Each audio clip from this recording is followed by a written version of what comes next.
क्यों जगन्नाथपुरी को जगन्नाथपुरी धाम कहा जाता है?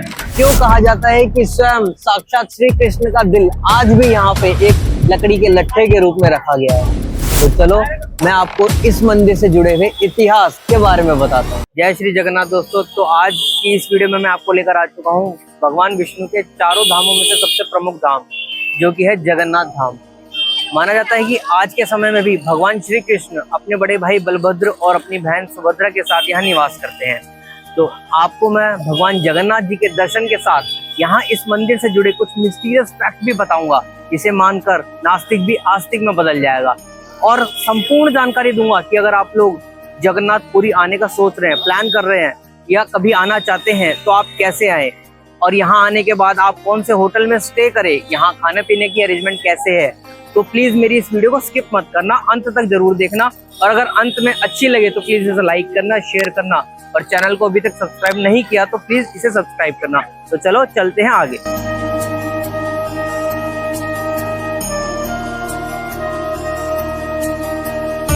स्वामी जगन्नाथ जी का विश्व प्रख्यात मंदिर उड़ीसा राज्य के पुरी में स्थित है। तो चलो आपको बताते हैं कि अगर आप लोग पुरी में आना चाहते हैं तो आप लोग यहाँ कैसे आए।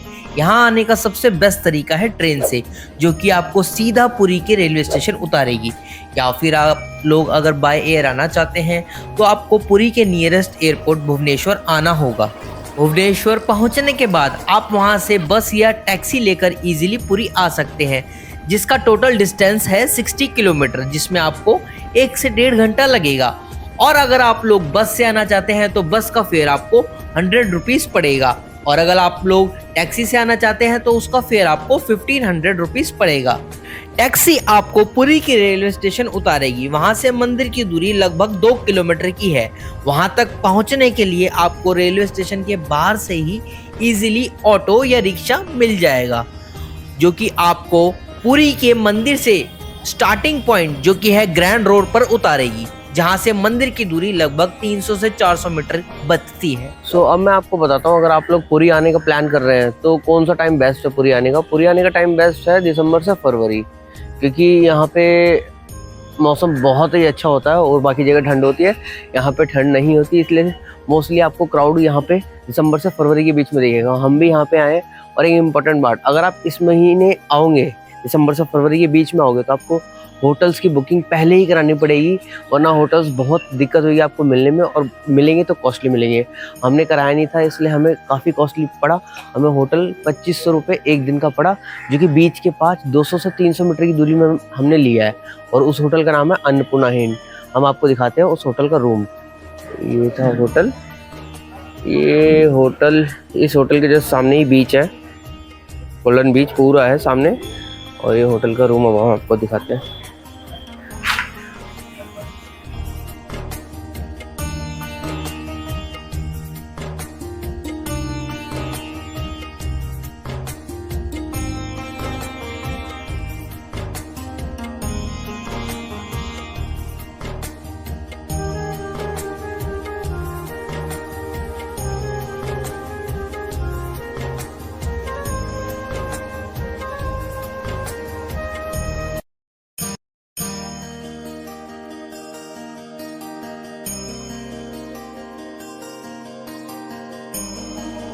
तो अभी आप लोग देख सकते हैं, मैं इस समय ग्रांड रोड पे हूँ, इसी पे है मंदिर।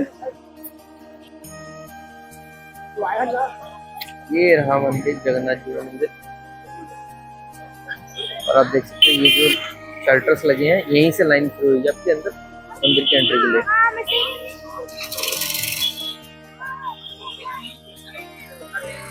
और यहाँ पे आपको दिख रहा होगा कि ये निःशुल्क फ्री मोबाइल और शूज रखने का इन्होंने अरेंजमेंट कर रखा है। तो आप अपने यहाँ पे कभी भी आए तो अपने आप यहाँ शूज और मोबाइल यहाँ जमा करा सकते हैं, क्योंकि अंदर मंदिर में मोबाइल और शूज पहन के नहीं जाना।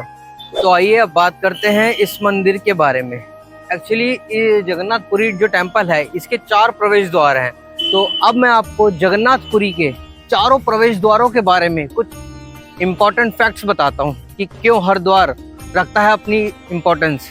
तो चलो अब चलते हैं हमारे पहले सबसे प्रमुख द्वार पे, जो कि है पूर्व में स्थित धर्म द्वार। ये पुरी धाम का सबसे मुख्य प्रवेश द्वार है। यहाँ से प्रवेश लेने के बाद आप सबसे पहले यहाँ पर लगे हुए बाहर 25 फीट ऊंचे सूर्य स्तंभ को प्रणाम करते हुए आगे बढ़ोगे और उसके बाद 5 हाथी मुख से निकलती हुई निर्मल जलधाराओं से अपने मुख और हाथों को स्वच्छ कर जगन्नाथपुरी के मंदिर में प्रवेश करोगे।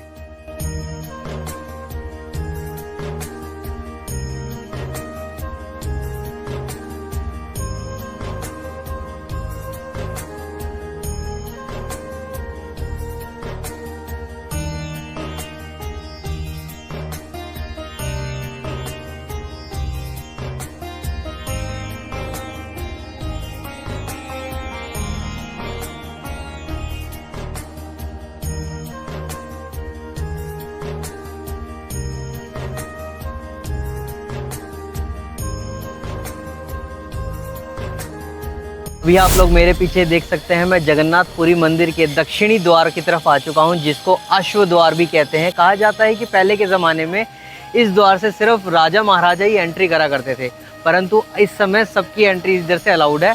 बट आज भी कोई सी भी देश का राजा आता है, रिसेंटली अभी नेपाल का राजा आया था, तो इसी गेट से अंदर जाते हैं। जय श्री जगन्नाथ।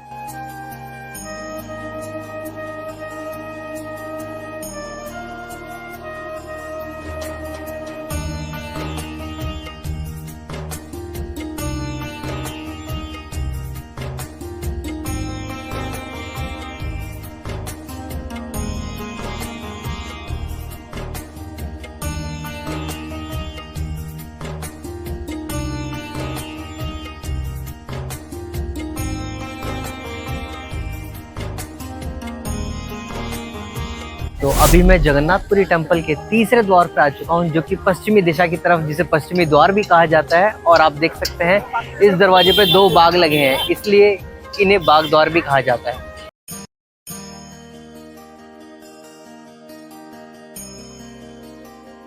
तो अभी मैं फाइनली जगन्नाथपुरी टेम्पल के आखिरी द्वार, उत्तरी द्वार पर पहुंच चुका हूँ। इसे उत्तरी द्वार के साथ साथ मोक्ष द्वार भी कहा जाता है। जय जगन्नाथ। तो आप देख सकते हैं कि कैसे सभी लोग भगवान जगन्नाथ के महाप्रसाद का आनंद लेते हुए, अगर आप भी जगन्नाथ आ रहे हैं तो जगन्नाथ का महाप्रसाद जरूर खाइए। जगन्नाथ मंदिर की परिक्रमा लगाने के बाद अब मैं आपको इस मंदिर से जुड़े कुछ मिस्टीरियस फैक्ट्स के बारे में बताऊंगा, जिसे जानने के बाद सच्ची में आप भौचक के रह जाओगे, और जिसके जानने के बाद हमारा आधुनिक विज्ञान भी स्वयं महाप्रभु जगन्नाथ जी के सामने नतमस्तक दंडवत प्रणाम करता है। तो चलो, मेरी इस वीडियो को अभी तक लाइक नहीं करा तो लाइक करो और ज़्यादा से शेयर करो, और उनको दो और उनको पहुंचाओ जहां जो जगन्नाथपुरी टेम्पल आना चाहते हैं।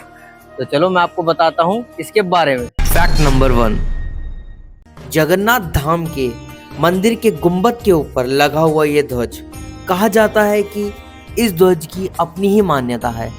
ये ध्वज हवा की विपरीत दिशा में लहराता रहता है और इसे बदलने के लिए रोज मंदिर के लोग, जिन्हें पांडा भी कहा जाता है, वो मंदिर के ऊपर बिना किसी सेफ्टी के रोज शाम के 5 बजे से पहले रोज ध्वज बदलते हैं। कहा जाता है कि अगर किसी भी कारणवश ये बदलने में असमर्थ रहे तो मंदिर अगले 16 साल के लिए बंद कर दिया जाएगा। फैक्ट नंबर 2, तो मुख्य मंदिर के गुंबद पे लगा हुआ ये सुदर्शन चक्र को आप किसी भी स्थान या दिशा से देखोगे तो ये आपको सीधा का सीधा ही दिखाई देगा। फैक्ट नंबर 3, जैसा कि आपको पता है कि पक्षियों को आप आने जाने से रोक नहीं सकते, वह आराम से उड़कर कहीं पर भी आ जा सकते हैं। तो पूरे विश्व में एकमात्र स्थान है जहां पर पक्षी आज भी नहीं आता, वो स्थान है जगन्नाथपुरी का जगन्नाथ मंदिर। कहा जाता है कि पूरे पुरी शहर में आपको हर जगह पक्षी उड़ता हुआ दिखेगा, परंतु जगन्नाथ जी के मंदिर के ऊपर आपको एक भी पक्षी उड़ता हुआ नहीं दिखेगा। इसी कारणवश उड़ीसा सरकार ने ये ऐलान किया था कई सालों पहले कि इस मंदिर के ऊपर से कोई भी जहाज नहीं जाएगा, इसलिए तब से लेकर आज तक इस मंदिर के ऊपर से ना तो कोई पक्षी गुजरता है ना कोई जहाज, ये मानो या ना मानो। फैक्ट नंबर 4, आपको पता है पूरे विश्व का सबसे बड़ा किचन जगन्नाथ धाम का किचन है, जिसमें जगन्नाथ स्वामी जी का महाप्रसाद मिट्टी के 7 बर्तनों में लकड़ी जलाकर पुराने जमाने से बनाया जाता है, जिसमें सबसे पहले ऊपर रखा हुआ बर्तन का खाना पकता है और बाद में दूसरे, तीसरे, चौथे, पांचवें, छठे और अंत में सातवें बर्तन जो कि सबसे नीचे होता है उसका खाना पकता है।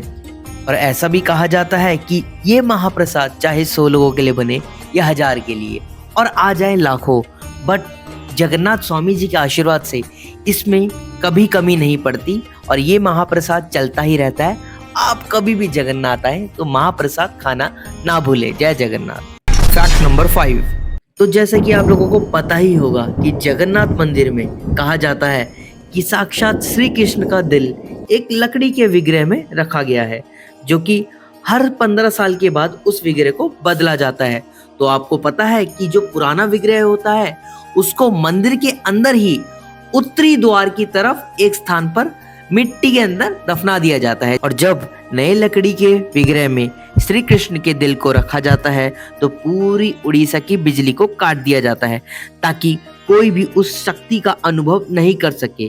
और जो पंडित ये दिल उस लकड़ी के विग्रह में रखता है उसकी आंखों पे भी पट्टी होती है। जय जगन्नाथ। अब मैं आपको बताता हूँ कि क्यों जगन्नाथपुरी को जगन्नाथपुरी धाम कहा जाता है। क्यों कहा जाता है कि स्वयं साक्षात श्री कृष्ण का दिल आज भी यहाँ पे एक लकड़ी के लट्ठे के रूप में रखा गया है। तो चलो मैं आपको इस मंदिर से जुड़े हुए इतिहास कि ये मंदिर कब और कैसे स्थापित हुआ के बारे में बताता हूँ। कहा जाता है कि जब भगवान राम ने त्रेता युग में छुपकर बाली को तीर मारा था और बाली के अंतिम समय पे उन्होंने बाली को वचन दिया था कि बाली ही अगले जन्म में मेरी मृत्यु का कारण बनेगा। फिर जब द्वापर युग में एक शिकारी की गलती द्वारा भगवान श्री कृष्ण को तीर लगा, तभी भगवान श्री कृष्ण ने अपना वचन अनुसार उसी समय अपने प्राण त्याग दिए, परंतु उनके हृदय में अभी भी जान थी। यह देखकर शिकारी भयभीत हो उठा और डर गया और उसी समय उस हृदय को एक लकड़ी के लट्ठे में रखकर समुद्र में बहा दिया। कई साल बीतने के बाद पुरी के राजा इंद्रद्युम्न को वही लट्ठा अपने स्वप्न में दिखाई दिया और फिर वह उस लकड़ी के लट्ठे को ढूंढने के लिए समुद्र में चले गए और वह उन्हें मिल भी गया और फिर वह उन्हें अपने राज्य में ले आए। फिर राजा ने हजारों कारीगरों को इसी लकड़ी के लट्ठे पर विग्रह बनाने को बोला, परंतु किसी भी कारीगर के हथौड़े चैनी इस लट्ठे पर नहीं चले। तभी उस समय वहां खड़े एक बूढ़े व्यक्ति ने बोला कि मैं इस लकड़ी के लट्ठे से विग्रह बना सकता हूँ, परंतु मेरी एक शर्त है कि जब तक मैं काम करूंगा 21 दिनों तक, मेरे विग्रह बनाने तक, उस समय कोई भी गलती से भी उस कक्ष में नहीं आएगा। फिर कई दिनों के बाद अंदर से छैनी हथौड़े की आवाज आना बंद हो गई। तो राजा की पत्नी रानी गुणीचा को लगा कि बूढ़ा व्यक्ति मर तो नहीं गया। तब वह राजा के पास गई और राजा ने अपना वचन तोड़ दिया। जैसे ही राजा कक्ष में गए तो उन्हें उस कक्ष में कोई भी बूढ़ा व्यक्ति नहीं दिखा और विग्रह भी आधे अधूरे बने हुए दिखे, जिसमें भगवान जगन्नाथ और बलराम के हाथ तो थे पर उनकी हथेली नहीं थी और ना ही उनका पैर था, पर सुभद्रा के तो ना ही हाथ थे और ना ही पैर थे। राजा को उनकी गलती का एहसास हुआ और उन्हें लगा कि उन्होंने अपना वचन तोड़ा है और वह अपने प्राण त्यागने को मजबूर हो गए। तभी उस समय उन्हें साक्षात भगवान जगन्नाथ ने दर्शन दिए और कहा, मैं अपने भक्तों को इसी रूप में दर्शन देना चाहता था। तुमने मेरे भक्तों के लिए यह मंदिर बनवाया है तो मैं तुमसे बहुत प्रसन्न हुआ। तभी से लेकर आज तक भगवान जगन्नाथ की जब जब रथ यात्रा निकलती है, वह अपनी मौसी यानी गुणीचा देवी जी के कक्ष में कई दिनों तक विश्राम के लिए जाते हैं। जय जगन्नाथ। आई होप आपको मेरी जगन्नाथपुरी टेम्पल की यात्रा अच्छी लगी हो। मैंने आपको कंप्लीट दर्शन और कंप्लीट गाइड किया हो कि आप जगन्नाथपुरी टेम्पल आ रहे हैं तो कैसे आए, कब आए और यहाँ पे कितना आपका खर्चा लगेगा। अगर आप लोग जगन्नाथपुरी आ रहे हैं तो मेरी वीडियो जरूर देखिए और अगर अच्छी लगे तो इसे लाइक करें, शेयर करें और चैनल पर नए हो तो चैनल को सब्सक्राइब करें। मंदिर के दर्शन करने के बाद अब हम आ चुके हैं यहाँ के फेमस बीच जो कि है गोल्डन बीच, जो कि टेम्पल से सिर्फ 1 से 2 किलोमीटर की दूरी पे आपको इजीली ई रिक्शा मिल जाएगा वहाँ तक आने के लिए। देखिए आपसे 100 रुपये लेगा, क्योंकि थोड़ा एक्सपेंसिव है अगर आपको बीच में जाना है, बट ये बीच मिस मत करना यार। यहाँ पे आओ तो ये बीच जरूर देखना। पुरी के इस बीच को स्वर्गद्वार बीच भी कहा जाता है। जो भी भक्तगण पुरी में जगन्नाथ जी के दर्शन करने आते हैं वो सबसे पहले इधर आके स्नान करके फिर ही जगन्नाथ जी के दर्शन करते हैं। पुरी के इस बीच में आपको अलग अलग टाइप की एक्टिविटीज़ करने को मिलेगी, जैसे कैमल राइड, हॉर्स राइड।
जैसे पुरी शहर अपने जगन्नाथ मंदिर के कारण जाना जाता है, ऐसे ही पुरी के बीच पे वहाँ पे रात में अलग अलग टाइप के स्टॉल्स लगते हैं, जिस पे अलग अलग टाइप के खाने होते हैं। तो चलो हम आपको पुरी बीच की नाइट लाइफ दिखाते हैं।